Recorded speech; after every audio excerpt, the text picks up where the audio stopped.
Ciao, sono Francesco Ferreri in arte Cecosart, vivo a Lecce in Italia. Ciao, sono Ania Kitlas di 167 Bistrit di Lecce.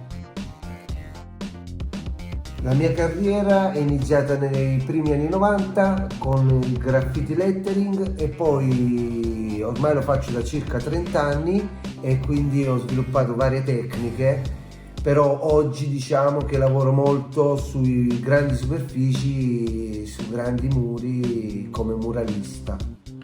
Io sono arrivata in Italia nel 2009 per via dell'Erasmus, così ho conosciuto Francesco, ho conosciuto l'arte urbana, street art, mi sono appassionata tantissimo e abbiamo iniziato da subito a lavorare con il nostro laboratorio 167 Bistrit e sviluppiamo diversi progetti sia in Italia che all'estero.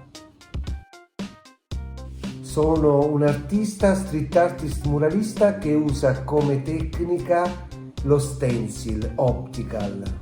Infatti il suo stile preferito è proprio quello stencilista e Cecos è uno dei più grandi rappresentanti dello stencil nell'arte urbana nel mondo.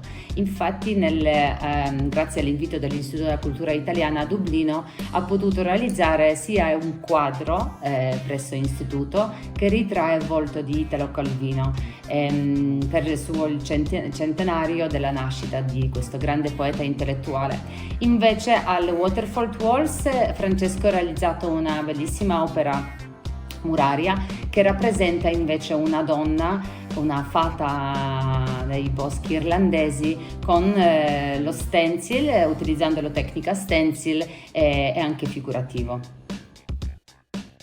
Una delle cose più strane che mi è successo, cioè un inedito particolare, è stato quando stavo in Indonesia, che stavo dipingendo in strada con un mio amico indonesiano e si è fermata una signora che poi era una gallerista e in poche parole da lì è nato una grossa esposizione a Giacarta insieme ai più grandi esponenti della street art internazionale. Le nostre prossime avventure dietro l'angolo ci sono tante. Prossima proprio sarà un viaggio a Bruxelles, però non possiamo svelare molti dettagli. Dopodiché speriamo nel 2024 aprire il nuovo anno con un grande viaggio intercontinentale, che lo stiamo sognando da un po' di anni e speriamo che quest'anno lo riusciamo a realizzare.